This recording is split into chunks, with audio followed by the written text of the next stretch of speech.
Hi, so I welcome to the unit 3 now of history, that is of cultural transformation in early modern Europe, that is Europe 1, and इसमें हम देखने वाले unit 3 now of majorly तो हम देखने वाले turmoil in religion and Martin Luther के बारे में। ये मार्टिन लूथर का जो हमारा जो सेकंड टॉपिक है वो ज़्यादा इंपॉर्टेंट है as compared to the first topic, और बाकी जितने भी टॉपिक्स है उसमें से मैं आपको जरूर बता दूं कि पेपर में आपका मार्टिन लूथर के ऊपर एक नया क्वेश्चन जरूर बनता है। यूनिट 2 हमारी काफ़ी लेंथी थी, अगर आपने वो वीडियो अभी तक नहीं देखी देख लेना। कई बच्चों ने मुझे ये भी कमेंट किया था कि मैम समझ नहीं आ रहा है कुछ, तो उसके लिए तो एक ही चीज़ हो सकती है कि भाई 2 से 3 बार देखोगे तभी वीडियो समझ आएंगी। और ये वीडियो को लाइक जरूर कर देना ताकि आपको और भी ऐसी वीडियो जो मिल सके फ्यूचर में। आपको कोई भी, अगर आप बाद में भी 2-3 साल बाद भी इस वीडियो को देख रहे हो, कोई भी आपको एग्जाम है रात मतलब नेक्स्ट 9 से 10 के बीच में, 9 या 10 दिन के बीच में, तो आप मुझे कमेंट्स में बता सकते हो विद द एग्जाम डेट, ताकि उसके ऊपर कोई भी इंपॉर्टेंट क्वेश्चन की वीडियोस वगैरह जो भी आपके लिए मैं प्रोवाइड कर सकूँ वो मैं आपको प्रोवाइड कर दूंगी। Let's begin with the unit now, that is unit 3, turmoil and religion, that is religious changes in the Europe। सबसे पहले हमारे पास है रिफॉर्मेशन इन यूरोप। इंट्रोडक्शन अगर हम देखें तो जो रिफॉर्मेशन है वो एक मोस्ट जैसे मात्र सिग्निफिकेंट रिलीजियस मूवमेंट्स है इन यूरोपियन हिस्ट्री। ये मार्क करते हैं profound shift in the religious political and cultural landscape of Europe, challenge करते हैं अथॉरिटी को of Catholic church and leading to the rise of Protestantism. And जो reformation है was not only a single event but a series of movements, debates, a theological changes जो कि अकर करते हैं over several decades। ये जो period है वो सॉ करता है as a fragmentation of Christian church in Europe, एक न्यू डिनोमिनेशंस एंड बिलीफ्स जो कि इमर्ज करते हैं in direct opposition to Catholic church teachings and practices. In this lesson हम एक्सप्लोर करने वाले meaning and origins of reformation, two primary reforms के बारे में, रिलीजियस रिफॉर्म मूवमेंट के बारे में, रीजन हम देखने वाले हैं रिलीजियस डिसकंटेंट के बारे में, और बाकी मार्टिन लूथर के बारे में तो देखने वाले हैं। सिलेबस अगर आपने अभी तक नहीं देखा सिलेबस डिस्कशन, तो आप जरूर चेकआउट कर लेना ताकि आपको पता चल सके हर वीडियो में हम क्या क्या मेजर टॉपिक्स डिस्कस करने वाले हैं, और उसमें मैंने आपको ये भी बताया कि कौन कौन से आपके मेजर टॉपिक्स है फॉर योर एग्जाम।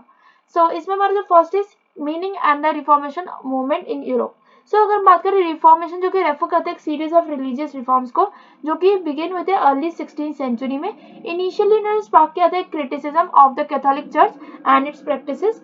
जो मूवमेंट जो कि लेड करती है to the establishment of new Christian denominations collectively known as Protestantism, which broke away from the Roman Catholic Church.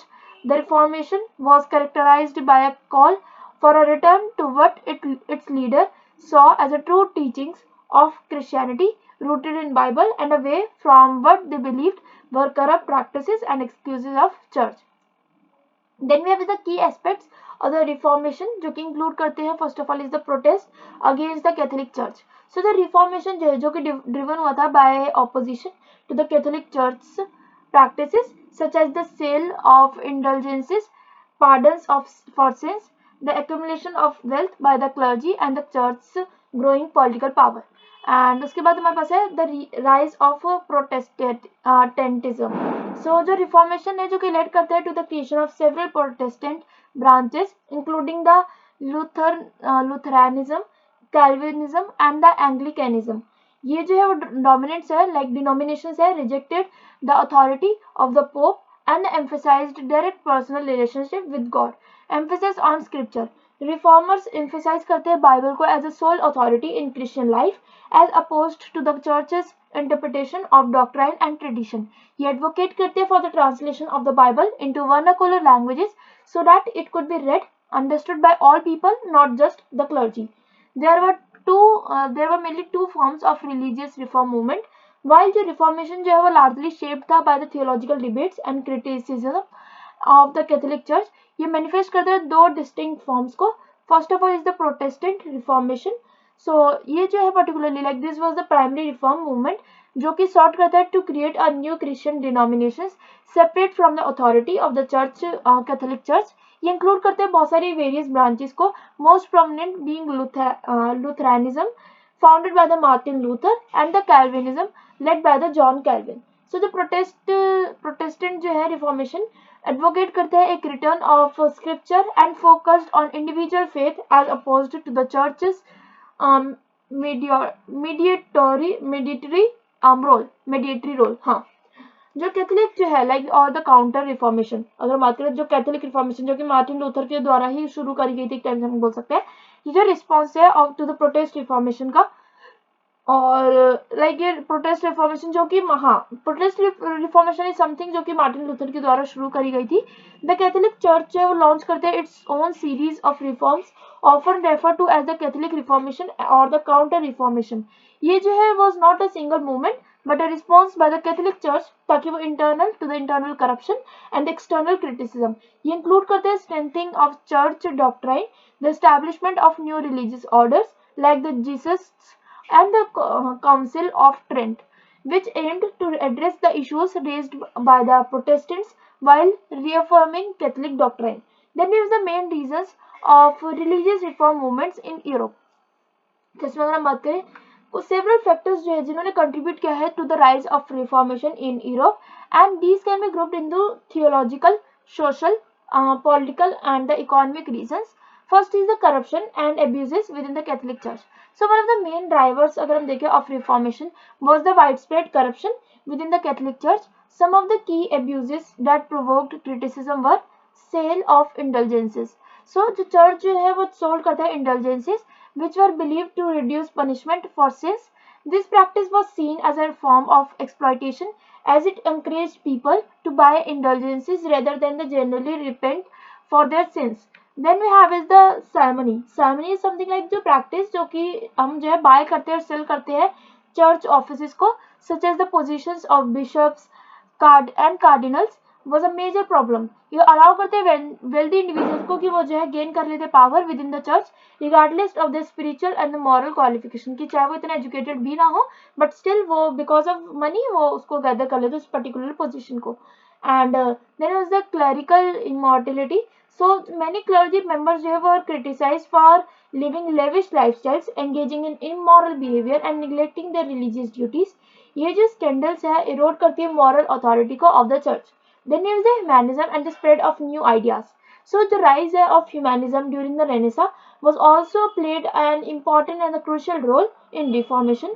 Humanists जो है वो generally emphasize करते हैं study of classical texts, which encourage people to critically examine the church's practices and teachings.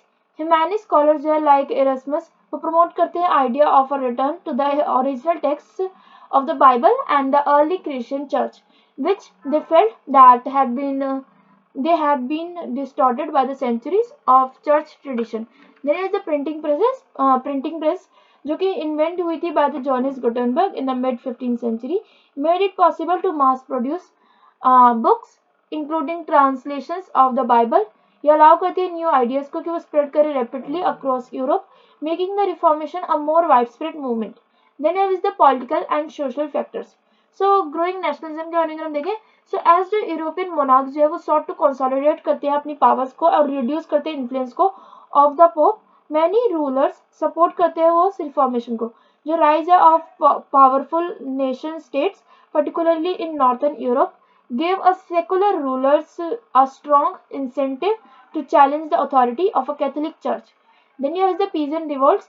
So in a wake of reformation, जो कुछ like some peasants inspired by the reformers like Luther began to demand greater social and economic equality.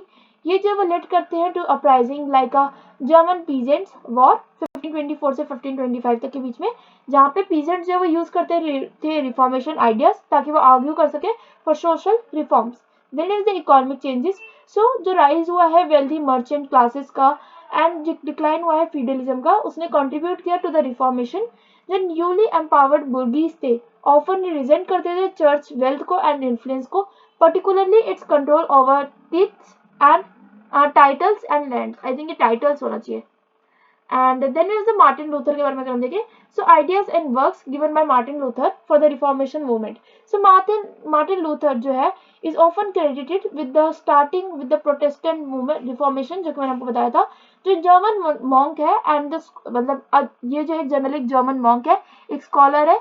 Martin Luther जो है उन्होंने initially एक like was initially critical of the church practices, but his view became more radical over time, leading to a complete break with the Catholic Church.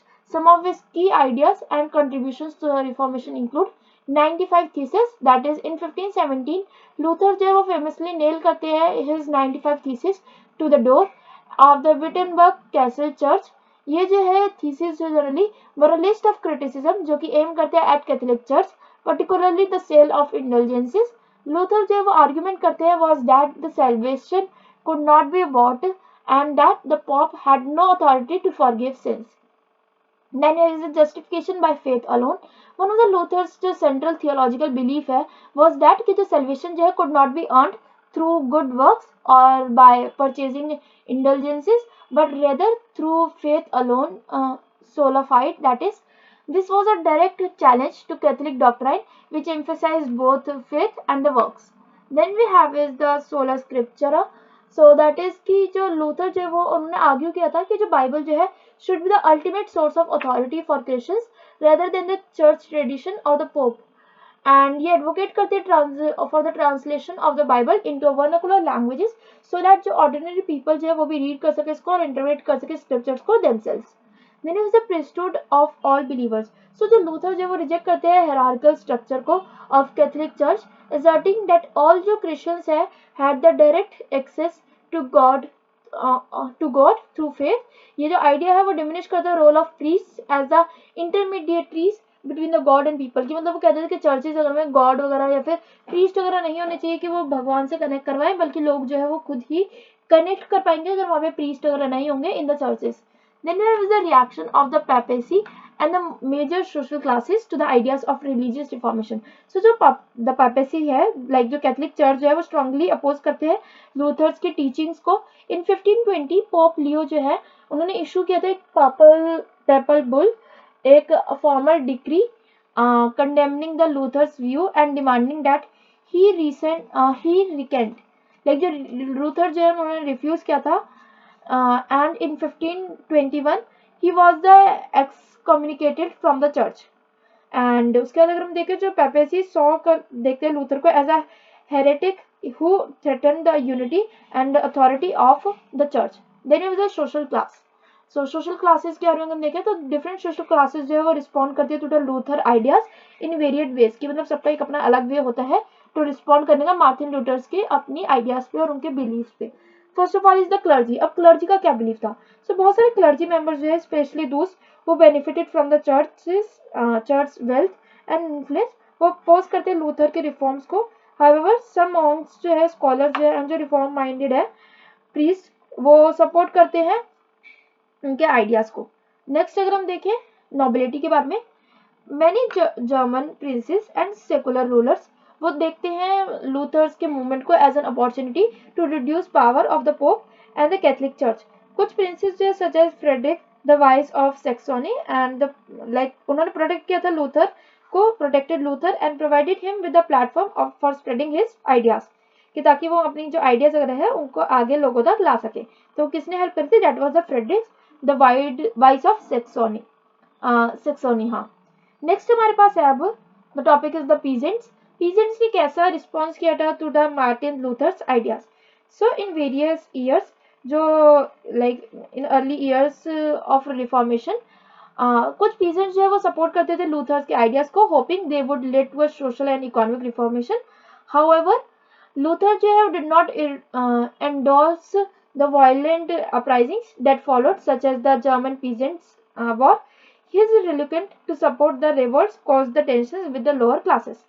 Then हम देखने वाले conclusion. सो जो reformation है वो एक कॉम्प्लेक्स और ट्रांसफॉर्मेटिव मूवमेंट था जिसने शेप किया हमारे religious social and political fabric को of Europe. With this we are ending this video here only. Video informative और हेल्पफुल होगी तो वीडियो को लाइक कर देना, चैनल को कर लेना सब्सक्राइब. कंटेंट अच्छा लगा हो तो वीडियो को लाइक जरूर कर देना, कमेंट्स में मुझे बता देना कोई भी आपकी क्वेरी होती है तो. तब तक के लिए stay safe and thanks for watching. Bye bye.